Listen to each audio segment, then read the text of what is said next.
Penataran yang menghabiskan biaya miliaran itu melahirkan pejabat-pejabat korup. Hukum Boyle, atas neken paling bawah gepeng. Ya kita nih rakyat kecil, emang nasibnya gepeng-gepeng terus. Saudara-saudara kaum muslimin rahimakumullah, dari 5 penyebab bencana ini kita ambil kesimpulan untuk sebuah renungan dan introspeksi kita bersama. Pertama, mengingkari janji. Padahal janji itu yang lebih tinggi nilainya adalah di hadapan Allah Subhanahu wa taala. Baik wakil-wakil rakyat di parlemen maupun pemimpin-pemimpin rakyat di dalam kabinet, apabila memangku suatu jabatan, selalu mereka mengawali dengan sumpah, dan sumpah itu dimulai dengan demi Allah. Sadarkah kita pada saat itu kita ucapkan bahwa kita sudah mempertaruhkan Allah untuk jabatan yang kita pegang? Kita sudah mempertaruhkan nama Allah untuk posisi yang dipercayakan kepada kita. Sadarkah kita bahwa menyia-nyiakan itu satu dosa yang sangat besar, yang tidak hanya kepada Allah tetapi juga kepada rakyat yang kita wakili, kepada rakyat yang kita pimpin. Saudara-saudara kaum muslimin rahimakumullah, kita menyaksikan peristiwa-peristiwa yang memilukan dan memalukan. PHK terjadi di mana-mana, pengangguran meningkat, harga-harga membumbung tinggi, daya beli rakyat semakin lemah. Sementara di bidang politik, kejadian-kejadian memberikan indikasi bahwa persatuan dan kesatuan kita sebagai bangsa dewasa ini tengah berada dalam ujian yang berat. Pada jumpa kita kali ini, tanpa bermaksud untuk mencari kambing hitam dari bencana yang kita hadapi, saya ingin menyampaikan sebuah hadis yang diriwayatkan oleh Imam At-Tabarani dari Ibnu Abbas, bahwa Rasulullah sallallahu alaihi wasallam bersabda, khamsun bi khamsin, ada 5 perkara yang dapat menimbulkan 5 macam bencana. Mari kita renungi hadis ini satu demi satu sebagai bahan introspeksi buat kita semua dalam menghadapi bencana yang tengah berlaku sekarang ini. Yang pertama, manaqasa qaumul ahda illa sullita alaihim aduwwuhum. Apabila suatu kaum sudah mengingkari janjinya, maka mereka pun akan dikuasai oleh musuh-musuh mereka. Sederhana saja nampak kalimat dalam hadis ini. Apabila orang sudah mengingkari janji, mereka akan dikuasai oleh musuh-musuh mereka sendiri. Dan musuh kita yang paling utama saat ini adalah kemiskinan dan kebodohan. Kenapa itu terjadi? Karena kita mengingkari janji kita sendiri. Di saat awal-awal berdirinya Orde Baru, kita pernah berjanji untuk melaksanakan Pancasila dan Undang-Undang Dasar 45 secara murni dan konsekuen. Kita berjanji bahwa kita akan menegakkan pemerintah yang bersih dan berwibawa. Itu semua pada permulaannya.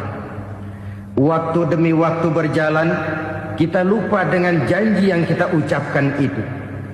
Ketuhanan yang Maha Esa kita ucapkan, tapi kesetanan yang luar biasa yang kita lakukan. Kemanusiaan yang adil dan beradab yang kita dengungkan, tetapi kemanusiaan zalim dan biadab yang kita praktekkan. Sederhana saja saudara, hampir setiap pejabat pada posisi-posisi kunci, di awal-awal ia memangku jabatan itu, biasanya ia mengucapkan sumpah dengan lafaz demi Allah, bahwa dalam melaksanakan jabatan ini saya tidak akan menerima hadiah atau pemberian dalam bentuk apapun. Itu pada permulaannya. Lama-lama rupanya hadiah itu asik juga, mulai diterima. Lama-lama dirasa kurang, mulai menagih. Dan akhirnya terjadilah praktek yang disebut suap menyuap, semir menyemir, dan lain sebagainya. Kalau ini sudah menjadi kenyataan, bagaimana kita mau menegakkan pemerintah yang bersih dan berwibawa? Undang-Undang Dasar 45 menyatakan bahwa bumi, air, dan seluruh kekayaan negara dikelola oleh negara bagi sebesar-besar kemakmuran rakyat. Yang terjadi adalah bahwa kita merasa mewakili rakyat untuk menikmati harta dan kekayaan negara, sehingga rakyat banyak tidak bisa ikut menikmatinya. Menumpuklah harta itu sehingga terjadilah pepatah, gunung ditimbun, sumur digali. Yang kaya semakin kaya, yang miskin semakin terpuruk. Kita ingkar dengan janji yang kita ucapkan di awal-awal kita bergerak. Kita ingkar dengan janji pada saat kita mengatakannya dengan menyebut nama Allah, dengan mempertaruhkan nama Tuhan. Sehingga pada akhirnya jabatan pun mengalami tender. Sudah menjadi rahasia umum. Orang mau jadi lurah mesti mengeluarkan uang. Mau jadi camat mesti mengeluarkan uang. Mau jadi wali kota, bupati, bahkan gubernur, itu ada pasarannya. Secara logika, kalau orang memperoleh satu jabatan karena banyak mengeluarkan uang, tentu pada saat ia mengeluarkan uang, ia sudah punya pemikiran, modal pasti pulang, modal pasti kembali. Kalau orang memperoleh suatu jabatan karena banyak mengeluarkan uang, maka langkah pertama yang dia lakukan setelah memangku jabatan itu ialah bagaimana uang bisa kembali, bagaimana modal bisa pulang. Kalau modal sudah pulang, pikiran berikutnya bagaimana supaya dapat untung. Lalu kapan mau bekerja untuk kepentingan rakyat? Itu nomor 18. Kemudian kalau ada proyek-proyek besar, pertanyaannya ialah bukan apakah proyek ini bermanfaat bagi rakyat, apakah proyek ini layak untuk diteruskan. Tetapi yang jadi pertanyaan paling utama ialah bagian saya berapa duit dari proyek ini. Kita bisa lihat proyek, mega proyek lahan 1 juta hektar di Kalimantan Tengah, triliunan rupiah, dan proyek itu gagal. SD Inpres bulan ini diresmikan, bulan depan retak. Jembatan-jembatan bulan ini gunting pita, bulan depan runtuh. Kita ingkar dengan janji. Kita berkata kita bekerja untuk kepentingan rakyat, tapi kita tidak pernah mengenal rakyat itu. Apabila suatu kaum sudah mulai mengingkari janji, maka mereka akan dikuasai oleh musuh-musuh mereka. Akibatnya tersusunlah barisan-barisan sakit hati, yang makin lama makin menjadi bola salju, menggelinding membesar, dan kemudian terjadilah hal-hal yang tidak kita inginkan lagi. Apabila suatu kaum sudah mengingkari janji, maka mereka akan dikuasai oleh musuh-musuh mereka. Ini penyebab bencana yang pertama. Kita tidak konsekuen. Tadinya kita dengan lantang teriak-teriak berantas korupsi, ganyang korupsi. Pada waktu kita belum mendapat kesempatan. Setelah kita naik punya kesempatan, rupanya korupsi enak juga dirasa. Terjadi pergeseran nilai, orang luntur, kehilangan idealisme awal.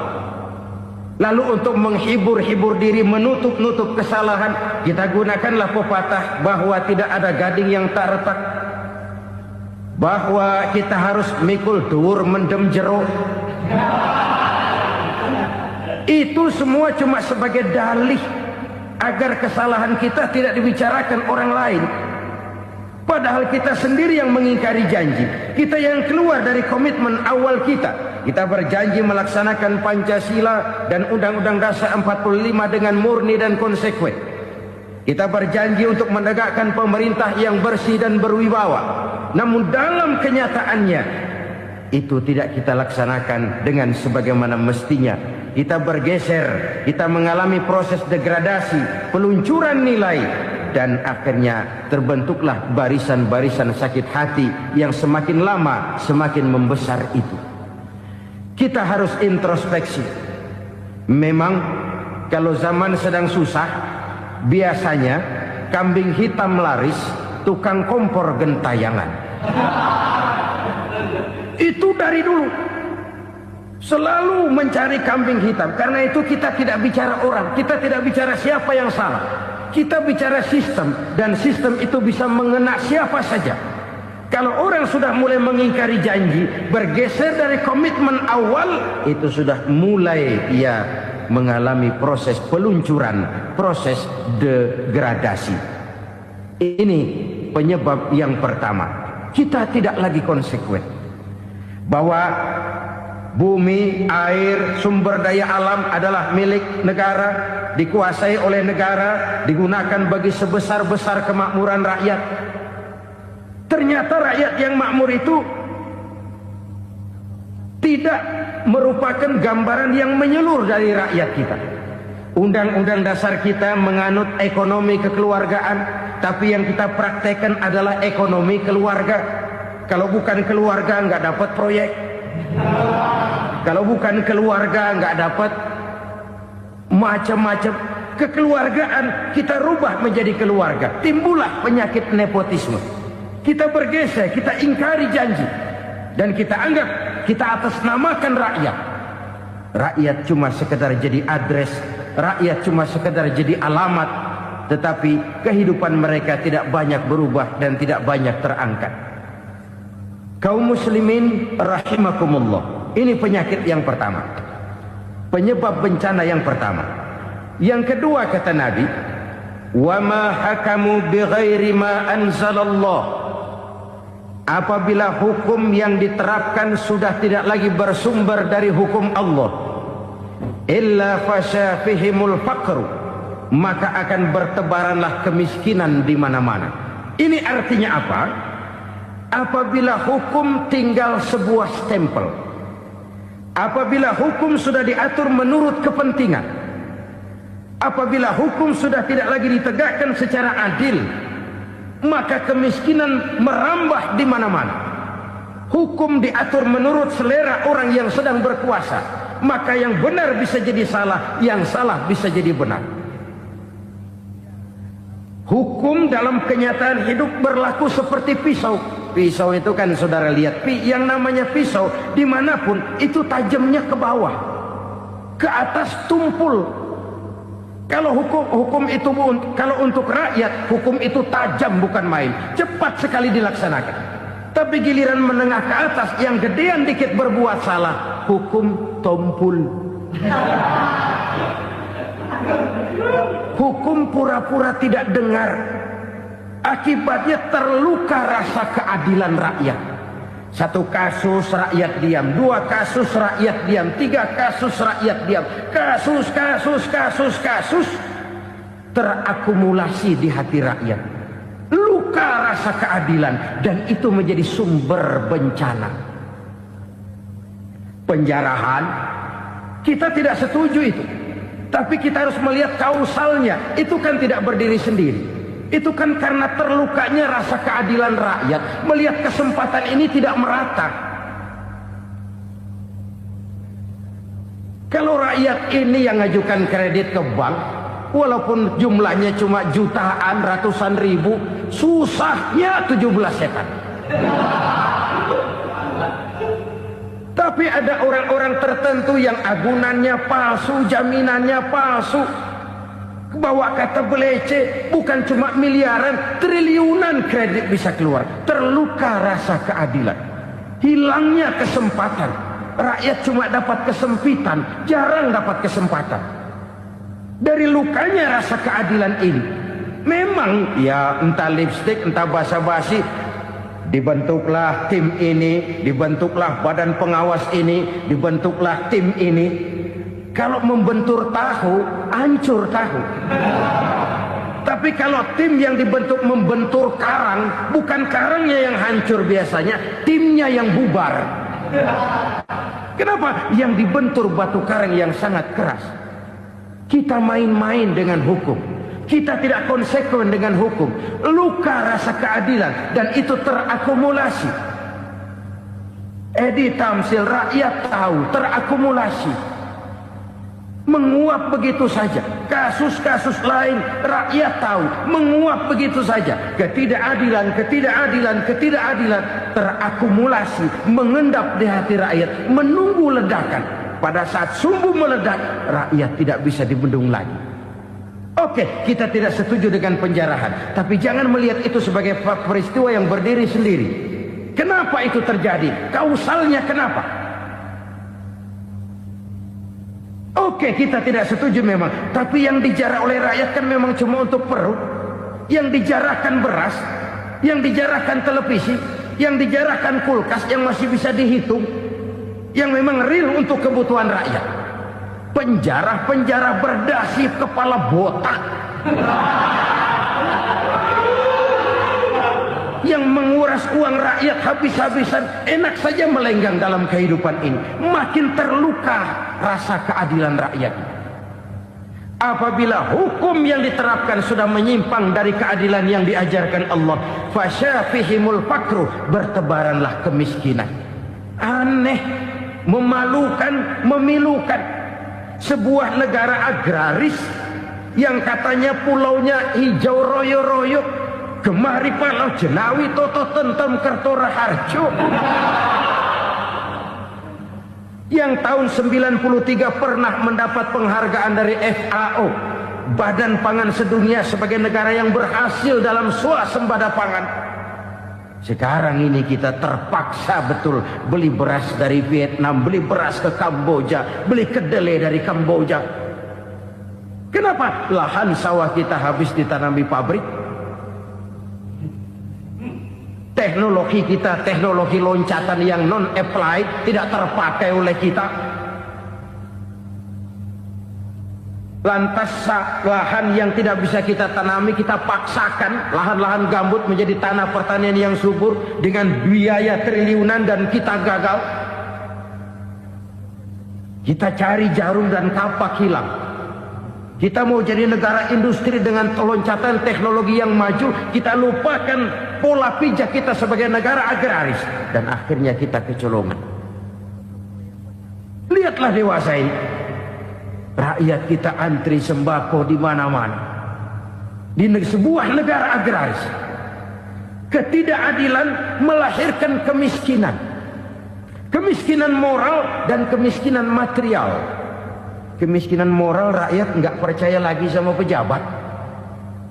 Rakyat mengalami krisis figur. Orang, alah lu ngomong dah sama ember.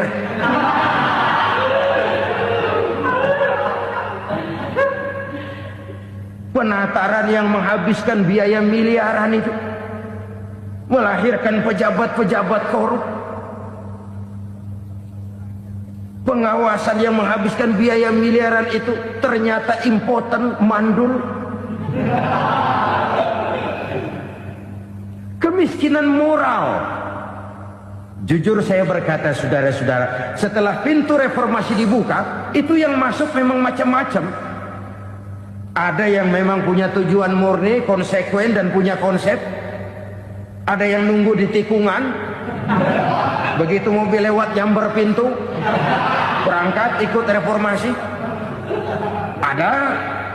Ada yang memanfaatkan momentum, mumpung, untuk nyampein unek-unek, ngerti nggak, pokoknya ngomong. Sehingga keadaan semakin rancu, kebingungan semakin menjadi-jadi, masalah yang paling urgen tidak terselesaikan. Sekarang ini orang berpikir mendingan jadi pala ular daripada jadi buntut macan. Buntut macan memang hebat macan, tapi kalau buntutnya cuma ugel-ugel di belakang buat apa? Mendingan jadi pala ular, kecil juga nyaplok. Artinya, ya biar kecil juga kalau punya partai kan gagah. Lalu rame-rame bikin partai kayak bikin arisan. Orang makin mengalami dislokasi. Semua mau jadi pahlawan, semua mau nomor satu, semua ngomong. Iya kalau bidangnya, kalau bukan makin rancu. Marilah lewat kesempatan ini saya mengajak kita untuk tahu diri. Biarkan politisi ngomong politik, biarkan ekonom menata ekonomi, biarkan praktisi bicara soal hukum, biarkan rakyat munajat, istighfar, mohon pertolongan Allah. Tahu diri kita. Kalau memang ayam, kukuruyuk aja dah. Kalau memang kucing, ayo ngeong. Kalau kambing, silahkan ngembe. Udah tahu ayam, ngeong bunyinya. Suaranya palas, orang nggak ngerti, bingung makin menjadi-jadi. Ibarat kesebelasan sepak bola bangsa kita sekarang ini, rame-rame mau bikin gol, kiper ikut nyerang sekarang. Memilukan dan bahkan memalukan. Wa ma hakamu bighairi ma anzalallah illa fasha fihimul fakru. Kalau hukum yang diterapkan sudah menyimpang dari keadilan yang diajarkan Allah, bertebaranlah kemiskinan di mana-mana. Coba sekarang ini yang punya duit bingung, apalagi yang kagak punya duit. Yang pengusaha gede ngeluh, apalagi yang pengusaha pas-pasan. Yang kagak punya beras, yang punya beras saja masih bingung, apalagi yang nggak punya beras. Ini sudah demikian merata. Dulu kita kagum mendengar konglomerat kelas buadak, kelas-kelas yang seakan-akan cuma ada dalam khayalan mereka, punya kekayaan miliaran dolar, triliunan. Sudahlah, seolah-olah nggak terjangkau sama kita. Weh, ternyata yang gede-gede itu juga gede utangnya. Dan rontok satu demi satu. Ternyata rakyat selama ini cuma dialamatkan, cuma dijadikan adres. Rakyat yang tidak banyak ngerti persoalan ini harus menanggung hidup ini begini berat, harus menanggung beban hidup ini begini tinggi. Daya beli semakin lemah, semakin terpuruk dan terpuruk, sedang keadaan belum juga banyak berubah. Yang hutang sama luar negeri itu kan bukan rakyat kecil, Ciano. Yang banyak nyimpen dolar juga kan Ciano. Rakyat kecil bocah kampung mah jangankan nyimpen dolar, ngelihat juga tumben. Kemana kita mesti bercermin? Sekali lagi saya mengatakan maaf, kita tidak bermaksud mencari kambing hitam. Karena itu kita tidak bicara orang, kita bicara sistem, kita bicara keadaan. Beginilah yang dikatakan Nabi, penyebab timbulnya bencana, hukum yang ditegakkan tidak lagi berorientasi kepada keadilan, tapi berorientasi kepada kepentingan. Akhirnya bentuk hukum seperti pisau, tajam ke bawah, tumpul ke atas. Hukum cuma buat rakyat kecil, tetapi kelompok menengah ke atas kadang-kadang kebal dari perlakuan hukum. Maka bertebaranlah kemiskinan. Iya, kemiskinan moral berupa lukanya rasa keadilan. Kalau rasa keadilan terluka, orang kan nunggu kesempatan, saudara. Iya, dia nggak bisa ngomong. Iya, dia nggak sanggup action. Iya, dia nggak bisa tunjuk rasa, tapi hatinya kan kapan ada kesempatan, kapan ada waktu, tunggu. Hatinya mesti begitu. Sehingga begitu ada kesempatan, terjadilah hal-hal yang tidak terhindarkan. Dan itu ekses, bukan reformasi. Jangan seperti sebuah dialog saya dengan seorang abang beca. Saya bertanya, bang, ya, abang tahu nggak reformasi? Tahu, Ustaz. Apa? Pembakaran. Terus penjarahan, lalu perkosaan. Itu reformasi. Itu yang saya lihat. Nah, itu yang dia lihat. Saya tentu tidak menyalahkan abang beca kita, karena memang itu yang dia lihat dan sejauh itu wawasannya. Tapi ini indikasi bahwa banyak rakyat kita yang belum bisa menggunakan kebebasan secara bertanggung jawab. Padahal kebebasan tanpa tanggung jawab tirani. Sebuah contoh gampang-gampangan. Saya beli radio, saya setel di kamar saya, lalu saya bilang, ini radio gue. Yang beli gue, pakai duit gue setel di kamar gue, sekeras-kerasnya, gak ada urusan sama orang lain. Itu kata saya. Tetapi tetangga saya sebelah rumah kan boleh juga ngomong begitu. Kata tetangga saya, ini mata gue, yang ngantuk gue tidur di kamar gue, kenapa suara radio lu nyampe kemari? Artinya apa ini? Kebebasan saya nyetel radio dibatasi oleh kebebasan tetangga saya yang mau tidur. Tidak ada kebebasan mutlak. Kebebasan mutlak tanpa tanggung jawab kembali akan melahirkan tirani, kembali akan melahirkan pemaksaan kehendak. Dan itu lagi-lagi bukan demokrasi. Saudara-saudara kaum muslimin rahimakumullah. Ini penyakit yang kedua, lukanya rasa keadilan, terutama di kalangan rakyat kecil. Itu mengendap menjadi akumulasi dan menunggu giliran kapan bisa dimuntahkan. Dengan kata lain, rakyatnya udah banyak banget makan yang perutnya jadi enak, nyelam. Kapan nunggu muntahnya? Udah begini banyak akumulasi yang mereka pendam di perut ini, sehingga ketika terjadi kesempatan itu sudah tidak terkendalikan lagi. Kita out of control. Saya tidak mentolerir sikap-sikap kekerasan. Bahkan saya lebih cenderung bahwa kalau di rumah kita banyak tikusnya saja racuni, jangan rumah dibakar. Bahwa ada korupsi, ya, ada kolusi, memang ada nepotisme, tentu. Tetapi tikusnya saja racuni, jangan rumah dibakar. Masa mau ngusir tikus bakar rumah? Tikusnya lari, tikusnya selamat, rumahnya ewes-ewes.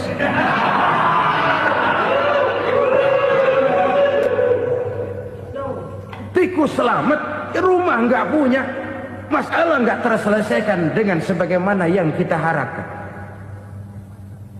Kita sepakat ini negara hukum, dan di hadapan hukum semua manusia itu sama. Itu prinsip yang diajarkan Allah. Al-musawat bainan nas fi takalifil ahkam. Semua manusia sama dalam berhadapan dengan hukum Allah Subhanahu wa taala. Kalau hukum sudah pandang bulu, itu jelas yang enak yang banyak bulunya. Siapa yang banyak bulunya? Monyet. Kalau hukum pandang bulu, monyet keenakan. Saudara-saudara kaum muslimin rahimakumullah, introspeksi. Mari kita bercermin bagaimana perjalanan hukum selama ini. Kalau introspeksi ini kita temukan, lalu ada upaya untuk memperbaiki diri.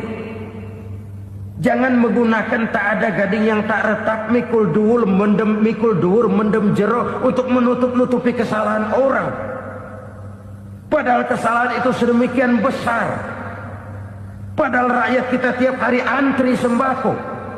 Ada yang sehari sekali makan, ada yang makan sudah bercampur tiwul, ada yang nasi sudah dicampur pisang, balik jadi orok lagi.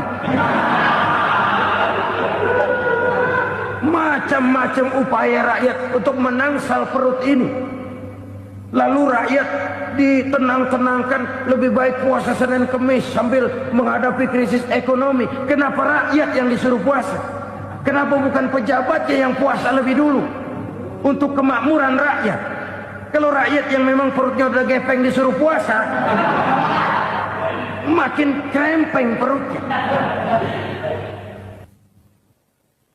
Artinya pejabat harus punya sense of politics. Ya, tidak, puasa itu kan tidak cuma Senin Kemis saja. Puasa itu puasa perasaan, puasa menghargai perasaan yang sedang kondisi yang sedang dihadapi oleh rakyat. Bagaimana rakyat yang tengah antri sembako melihat pejabatnya lewat dengan mobil yang harganya sampai 1 miliar. Oh, inilah pemimpin saya. Luka lagi rasa keadilannya. kita tidak tenggang rasa. Puasa dalam artian itu pun akan menolong menegakkan semangat kebersamaan, membentuk semangat kebersamaan. Saudara-saudara kaum muslimin rahimakumullah, penyebab bencana yang ketiga dikatakan oleh baginda Nabi, wala zaharat fihimul fahishatu illa fasha fihimul maut. Apabila kekejian telah merajalela, maka maut bertebaran di mana-mana. Kita renungi butir kalimat dalam hadis ini. Apabila kekejian telah merajalela, maut bertebaran di mana-mana. Begitu murah arti sebuah kehidupan. Penjarahan untuk hal-hal yang kecil tapi sampai mengorbankan nyawa. Apabila kekejian sudah terjadi di mana-mana, maut pun bertebaran. Maut dalam arti berpisah ruh dengan jasad, tapi juga maut dalam arti orang bisa mati karirnya, orang bisa mati usahanya, orang bisa mati kesempatannya karena perbuatan-perbuatan keji yang selama ini tidak terbendung. Lahirlah teori mafia. Siapa yang kuat dia yang berkuasa, siapa yang lemah dia menjadi mangsa. Proyek-proyek besar yang menang tender itu ya dari itu ke itu saja. Yang pengusaha-pengusaha tidak punya koleksi, koneksi, tidak bisa bayar komisi, dapat proyek tetelan. Ada dagingnya, dikit namanya juga tetelan. Dagingnya sudah habis disantap oleh meja. Sekian puluh meja dilalui, sekian puluh amplop dikeluarkan. Sehingga yang akhirnya ya tinggal tetelan itu tadi. Maka kualitas pekerjaan pun sudah bukan lagi jadi masalah. Demikianlah mafia-mafia ini bermunculan di mana-mana. Di pengadilan terkenal mafia pengadilan. Hukum bisa dibeli, hukum bisa dipesan menurut kebutuhan sponsor.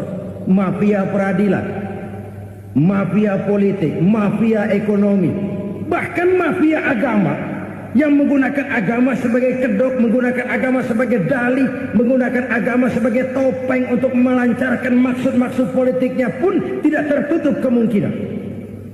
Apabila kekejian telah merajalela, maut bertebaran di mana-mana. Korupsi, kolusi, nepotisme itu bagian dari kekejian. Kita selama ini kalau mendengar maksiat, itu yang terbayang cuma judi, mabuk, zina. Iya itu maksiat. Tapi korupsi, kolusi, nepotisme itu juga maksiat dalam bentuk lain. Kalau ini sudah bertebaran, maka maut terjadi di mana-mana. Jangan bayangkan cuma mati orangnya, itu sih kewajiban. Yang menyakitkan itu orangnya masih hidup tapi dibikin mati. Karirnya mati. Kenapa? Karena yang diperlukan bukan cuma orang pinter tapi orang taat. Biar pinter, kalau nggak taat minggir. Biar bodoh, kalau taat bisa nyenangin atasan, bisa nyemir, nyemur. Kumaha juragan wae ayo nama. Itu yang kadang-kadang dapat penghargaan. Tidak ada prestasi kerja kecuali bikin senang orang di atas. Kita lihat di desa-desa jalan rusak. Kalau ada berita pejabat anak mau turun, jalan rata sekali. Sampai tanah dari mana aja dikeruk buat ngeratain tuh jalan. Pejabat pulang legok lagi jalanan. Katanya kita kerja buat rakyat, nyatanya kita cuma melayani atasnya. Kenapa? Terjadi lingkaran setan.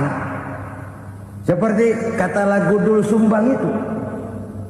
Mahasiswa takut sama dosen, dosen takut sama dekan, dekan takut sama rektor, rektor takut sama menteri, menteri takut sama presiden, presiden takut sama mahasiswa. Lah muter balik lagi. Lingkaran setan. Lingkaran setan. Saudara-saudara kaum muslimin rahimakumullah. Kekejian yang merajalela, praktek-praktek mafia yang tertuang dalam kehidupan sehari-hari menyebabkan orang mati karirnya, jasad masih hidup, karir mati, itu menyakitkan. Mati bisnisnya. Rakyat kecil pernah senang ketika cengkeh booming, harganya bagus, rakyat banyak yang pergi haji. Lalu mau ditata, lahir tata niaga cengkeh, malah amburadul. Harga cengkeh jatuh, petani cengkeh kecil menjerit. Siapa yang untung? Segelintir orang. Masihkah kita pakai atas nama rakyat untuk kepentingan nasional? Padahal yang nyanyi cuma segelintir orang. Masihkah kita mau bohongi rakyat ini dengan mobil nasional tapi bikinan Korea? Masihkah kita mau bermain verbalisme, bermain kata? Ini sebuah masa lalu yang tidak perlu terulang lagi untuk masa-masa yang akan datang. Kekejian merajalela, orang mati karir.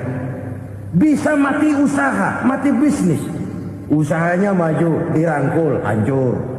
Usahanya maju, dipukul, hancur, tenggelam. Bahkan yang memilukan dan memalukan badan-badan usaha milik negara itu dikebiri sedemikian rupa sehingga tidak menghasilkan hal-hal yang bermanfaat buat negara. Saudara-saudara kaum muslimin rahimakumullah, kalau nafsu yang sudah mengatur itu semua, maka kekejian pun merajalela.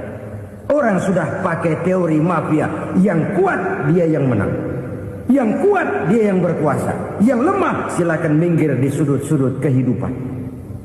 Kalau kekejian seperti ini merajalela, maut bertebaran di mana-mana. Banyak orang mati karirnya, banyak orang mati usahanya, banyak orang mati imajinasinya. Sekarang ini dalam dunia seni yang banyak karyawan seni, bukan seniman. Seniman itu kan dilahirkan. Lain seniman, lain karyawan seni. Sekarang yang banyak karyawan seni, bukan seniman. Mati karir, mati imajinasi, mati improvisasi. Sehingga kehidupan persis sinetron. Sinetron itu yang kita lihat rumah mewah, yang kita lihat rumah bagus. Gak pernah kita lihat di sinetron kita ini rakyat antri sembako. Kita dijejali hal-hal yang indah, yang wah, yang membuat kita tenggelam dalam gaya hidup instan, tenggelam dalam gaya hidup wah. Kita lupa dengan realitas keseharian di tengah-tengah masyarakat kita. Lahirlah kelompok-kelompok selebritis, dibesarkan oleh berbagai media. Selebritis pilek aja masuk koran, pilek.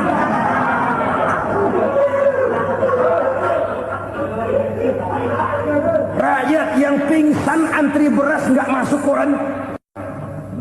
Rakyat yang semaput antri minyak nggak masuk koran. Selebritis panok masuk koran.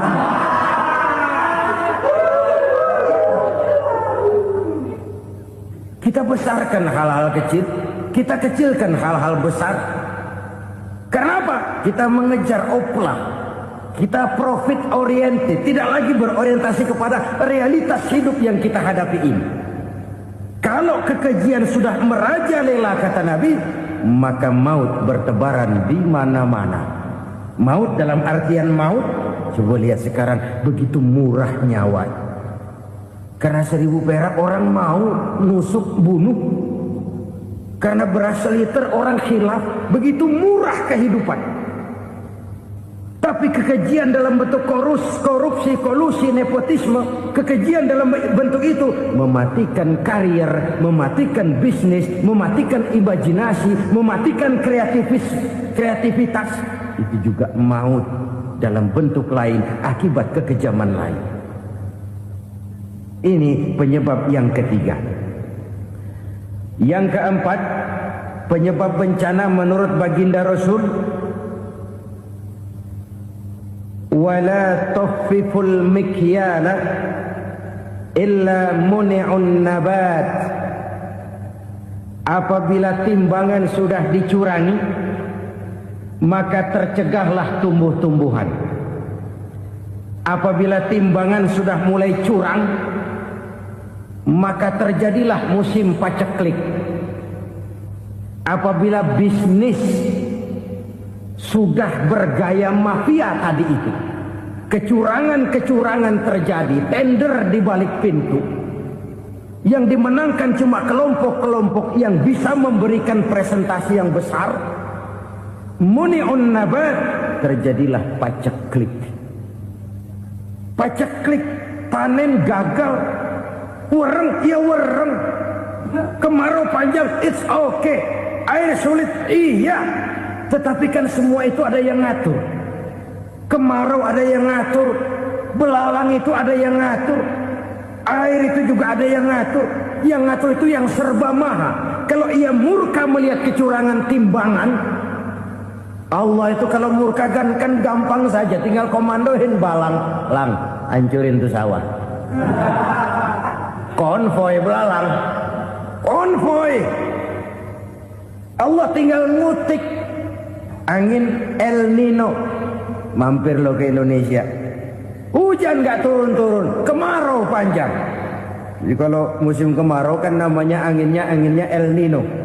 Kalau musim hujan anginnya namanya La Nina.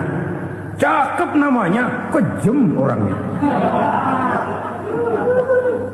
Saudara lihat Cina sekarang sedang kena La Nina, banjir besar, ribuan orang meninggal. Dia mah ribuan mati kagak berasa, rakyatnya miliaran.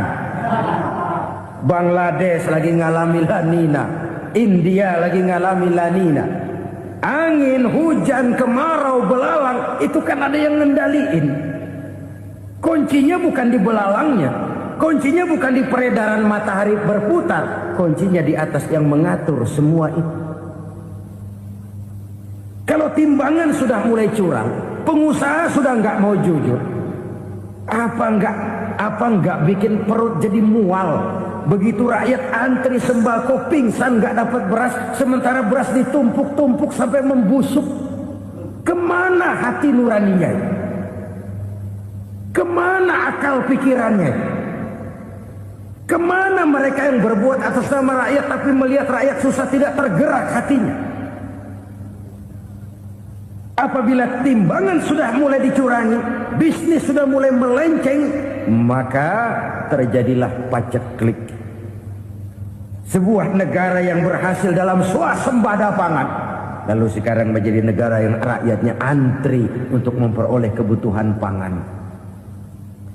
Saudara-saudara kaum muslimin rahimakumullah, ini intinya adalah kecurangan.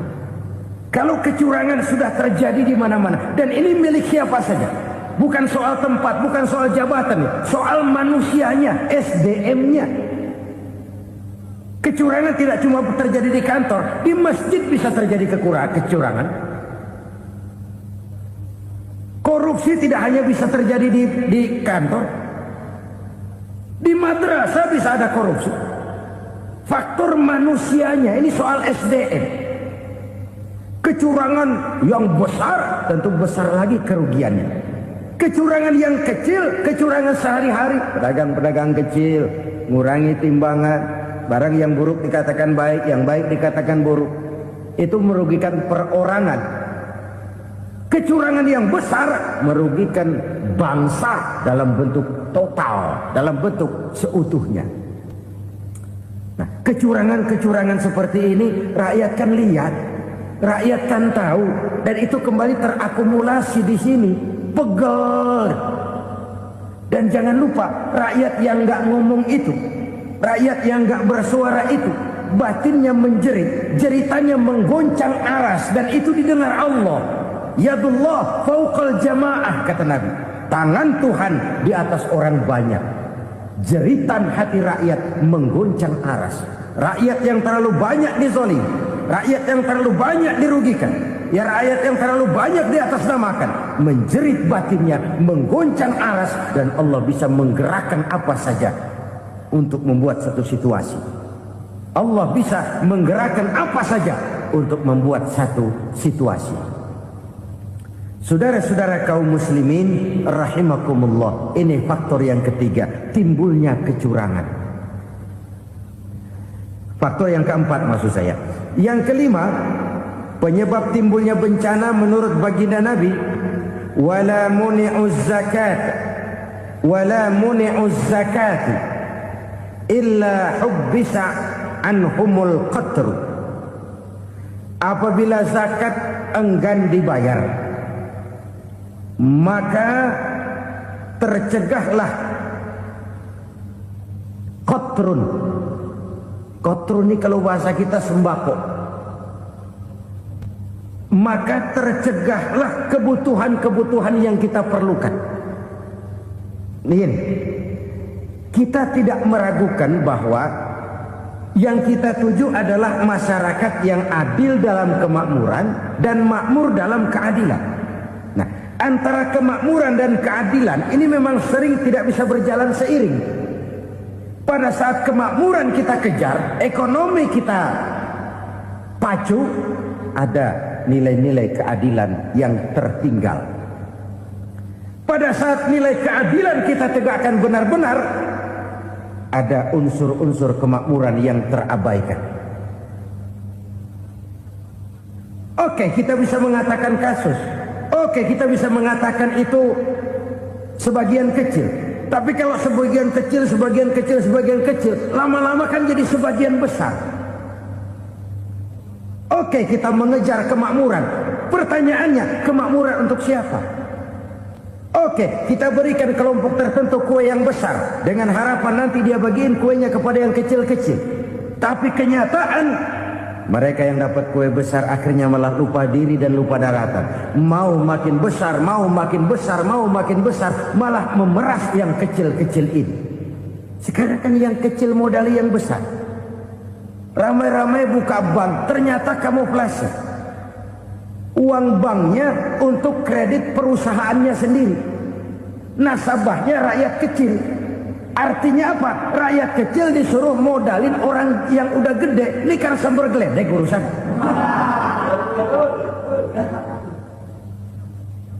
Ini kan permainan apa lagi? Rakyat kecil suruh modali yang gede. Nasabahnya rakyat kecil, kumpulkan uangnya di bank, kucurkan kredit kepada perusahaannya sendiri. Bukankah itu rakyat kecil suruh modali yang gede? Sudah begitu kejamkah kita untuk meraih keuntungan dengan mengorbankan orang kecil ini? Sudah tidak bicara lagi kah nurani kita melihat penderitaan orang yang semakin susah ini? Kalau zakat enggan dibayar, padahal zakat 2,5% saja, 2,5% saja. Kalau itu pun enggan, kalau zakat saja enggan, bagaimana pula yang namanya sedekah, bagaimana pula yang namanya infak, bagaimana pula yang namanya santunan, bantuan. Kadang-kadang lipstick nyumbang si nyumbang, cuman nyolongnya lebih gede. Ini namanya sumbangan lipstick. Buat lipstick itu kan buat ngumpetin bibir pucat. Itu fungsi utama lipstick. Buat ngumpetin korupsinya, nyumbang kegiatan-kegiatan sosial, tapi yang dia korup lebih gede dari yang dia sumbangin. Lipstick kamuflase, nepu kata anak sekarang.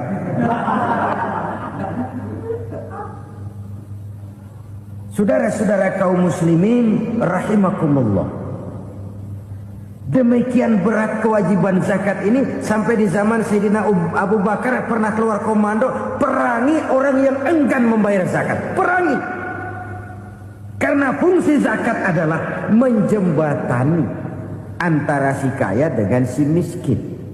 Bahwa ada kemiskinan itu Qur'ani. Allah menyatakan, aku melebihkan rezeki sebagian kamu dari yang lain. Ini kan kesenjangan. Allah melebihkan rezeki sebagian kamu dari yang lain.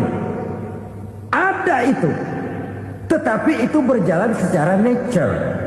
Nah, kalau direkayasa, Yang kaya semakin kaya, yang miskin semakin terpuruk. Yang sudah besar dapat proyek besar, yang kecil dapat tetelan. Ini kan rekayasa namanya. Kesenjangan yang direkayasa ini yang kita harus kikis. Nah, fungsi zakat menjembatani dari sisi sosial. Dari sisi pribadi, Nabi berpesan, zakku amwalakum biz zakat. Bersihkan hartamu dengan zakat. Sekarang ada istilah nyuci uang. Uang hasil korupsi itu bisa dicuci, dijadikan uang bersih. Bukan pakai rinso, bukan. Pakai politiknya koruptor, diolah sedemikian rupa sehingga jadi uang resmi. Sudah memutik, itu termasuk yang disebut kejahatan kerah putih, white collar crime. Kejahatan kerah putih, kejahatan pakai dasi, kejahatan kelas kakap. Makanya orang mendingan goblok kagak bener daripada pinter kagak bener. Goblok kagak bener itu gampang ngurusinnya. Pinter kagak bener, ini yang berabe bener ngurusinnya.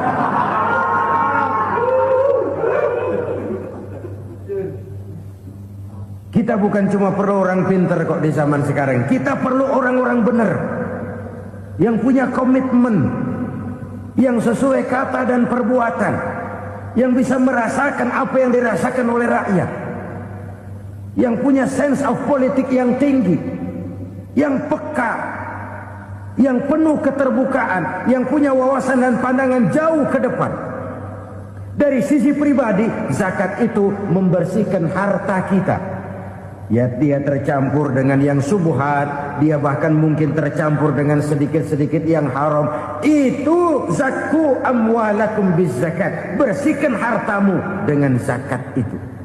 Pada sisi sosial ia menjembatani, pada sisi pribadi ia membersihkan harta kita. Karena itu kalau kita minta berdoa minta rezeki, syarat rezeki itu halalan thayyiban wasi'an. Nggak pernah kurang dari 3 itu. Halal, bagus, banyak. Halal, bagus, tapi sedikit, susah ngaturnya. Halal, banyak, tapi kurang bagus. Buat apaan? Bagus, banyak, tapi haram. Enggak ada artinya. Sebab kata Imamul Ghazali, kalau kau terlalu suka memakan makanan yang haram, dikunyah masuk ke dalam perut besar, digiling oleh perut besar, menghasilkan energi, menggerakkan sel-sel pembuluh saraf, kau juga akan cenderung berpikir yang haram. Kalau sudah cenderung berpikir yang haram, perbuatan pun akan mengarah kepada perbuatan-perbuatan yang haram. Dulu waktu kelompok Jimbaran 200 konglomerat Indonesia kumpul dihimbau supaya sekian persen kasih pengusaha lemah. Itu kan cuma sekedar belas kasihan, tidak banyak menolong keadaan. Dan bukan itu yang diperlukan pengusaha-pengusaha kecil. Yang diperlukan adalah berikan kami kesempatan seperti mereka dapat kesempatan. Berikan kami peluang seperti mereka juga dikasih peluang.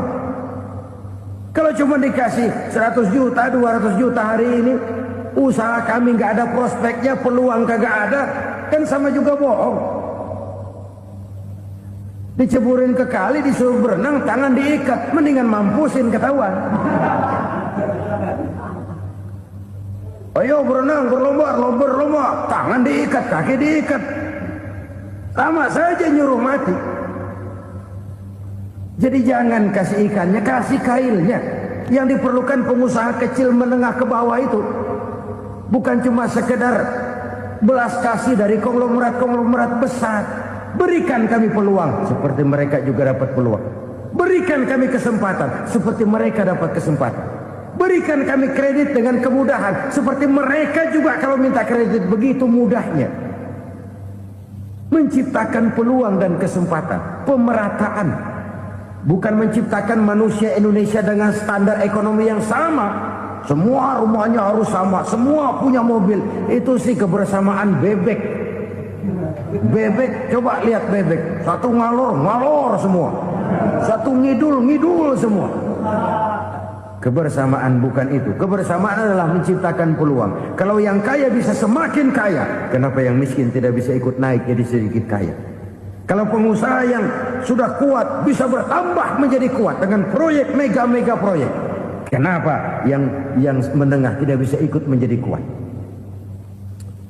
Dan kenapa kekejian itu merajalela? Kita dengar lewat berita-berita PLN tekor, PLN hutang. Kenapa? Dia beli listrik dari swasta yang belinya lebih mahal daripada penjualannya. Artinya dia beli itu listrik dari perusahaan listrik swasta, dia jual kepada rakyat lagi. Harga jualnya lebih murah daripada dia beli kepada swasta. Kenapa? Ada tekanan lagi tuh. Biasa siklus lagi. Hukum Boyle. Atas neken, paling bawah gepeng. Ya kita nih rakyat kecil, emang nasibnya gepeng terus. Saudara-saudara kaum muslimin rahimakumullah, dari 5 penyebab bencana ini kita ambil kesimpulan untuk sebuah renungan dan introspeksi kita bersama. Pertama, mengingkari janji, padahal janji itu yang lebih tinggi nilainya adalah di hadapan Allah Subhanahu wa ta'ala. Baik wakil-wakil rakyat di parlemen maupun pemimpin-pemimpin rakyat di dalam kabinet, apabila memangku suatu jabatan, selalu mereka mengawali dengan sumpah, dan sumpah itu dimulai dengan demi Allah.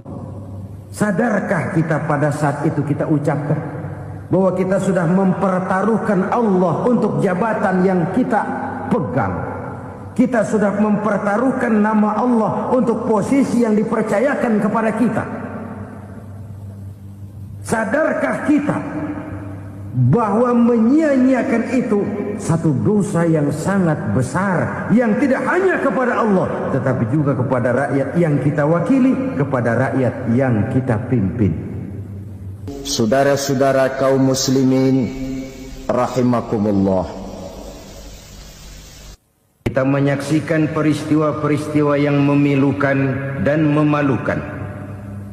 PHK terjadi di mana-mana, pengangguran meningkat, harga-harga membumbung tinggi, daya beli rakyat semakin lemah.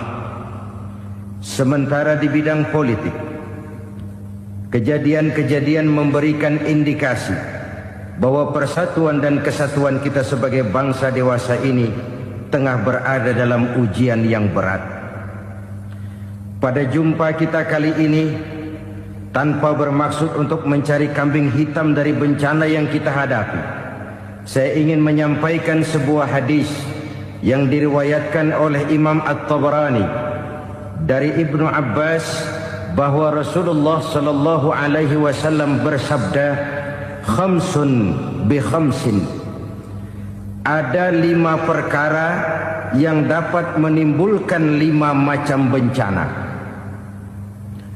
Mari kita renungi hadis ini satu demi satu sebagai bahan introspeksi buat kita semua dalam menghadapi bencana yang tengah berlaku sekarang ini. Yang pertama, manaqasa qaumul ahda illa sullita alaihim aduwwuhum. Apabila suatu kaum sudah mengingkari janjinya, maka mereka pun akan dikuasai oleh musuh-musuh mereka. Sederhana saja nampak kalimat dalam hadis ini. Apabila orang sudah mengingkari janji, mereka akan dikuasai oleh musuh-musuh mereka sendiri. Dan musuh kita yang paling utama saat ini adalah kemiskinan dan kebodohan. Kenapa itu terjadi? Karena kita mengingkari janji kita sendiri. Di saat awal-awal berdirinya Orde Baru, kita pernah berjanji untuk melaksanakan Pancasila dan Undang-Undang Dasar 45 secara murni dan konsekuen. Kita berjanji bahwa kita akan menegakkan pemerintah yang bersih dan berwibawa. Itu semua pada permulaannya. Waktu demi waktu berjalan, kita lupa dengan janji yang kita ucapkan itu. Ketuhanan yang Maha Esa kita ucapkan, tapi kesetanan yang luar biasa yang kita lakukan. Kemanusiaan yang adil dan beradab yang kita dengungkan, tetapi kemanusiaan zalim dan biadab yang kita praktekkan. Sederhana saja saudara, hampir setiap pejabat pada posisi-posisi kunci, di awal-awal ia memangku jabatan itu, biasanya ia mengucapkan sumpah dengan lafaz demi Allah, bahwa dalam melaksanakan jabatan ini saya tidak akan menerima hadiah atau pemberian dalam bentuk apapun. Itu pada permulaannya. Lama-lama rupanya hadiah itu asik juga, mulai diterima. Lama-lama dirasa kurang, mulai menagih. Dan akhirnya terjadilah praktek yang disebut suap menyuap, semir menyemir, dan lain sebagainya. Kalau ini sudah menjadi kenyataan, bagaimana kita mau menegakkan pemerintah yang bersih dan berwibawa? Undang-Undang Dasar 45 menyatakan bahwa bumi, air, dan seluruh kekayaan negara dikelola oleh negara bagi sebesar-besar kemakmuran rakyat. Yang terjadi adalah bahwa kita merasa mewakili rakyat untuk menikmati harta dan kekayaan negara, sehingga rakyat banyak tidak bisa ikut menikmatinya. Menumpuklah harta itu sehingga terjadilah pepatah, gunung ditimbun, sumur digali. Yang kaya semakin kaya, yang miskin semakin terpuruk. Kita ingkar dengan janji yang kita ucapkan di awal-awal kita bergerak. Kita ingkar dengan janji pada saat kita mengatakannya dengan menyebut nama Allah, dengan mempertaruhkan nama Tuhan. Sehingga pada akhirnya jabatan pun mengalami tender. Sudah menjadi rahasia umum. Orang mau jadi lurah mesti mengeluarkan uang. Mau jadi camat mesti mengeluarkan uang. Mau jadi wali kota, bupati, bahkan gubernur, itu ada pasarannya. Secara logika, kalau orang memperoleh satu jabatan karena banyak mengeluarkan uang, tentu pada saat ia mengeluarkan uang, ia sudah punya pemikiran, modal pasti pulang, modal pasti kembali. Kalau orang memperoleh suatu jabatan karena banyak mengeluarkan uang, maka langkah pertama yang dia lakukan setelah memangku jabatan itu ialah bagaimana uang bisa kembali, bagaimana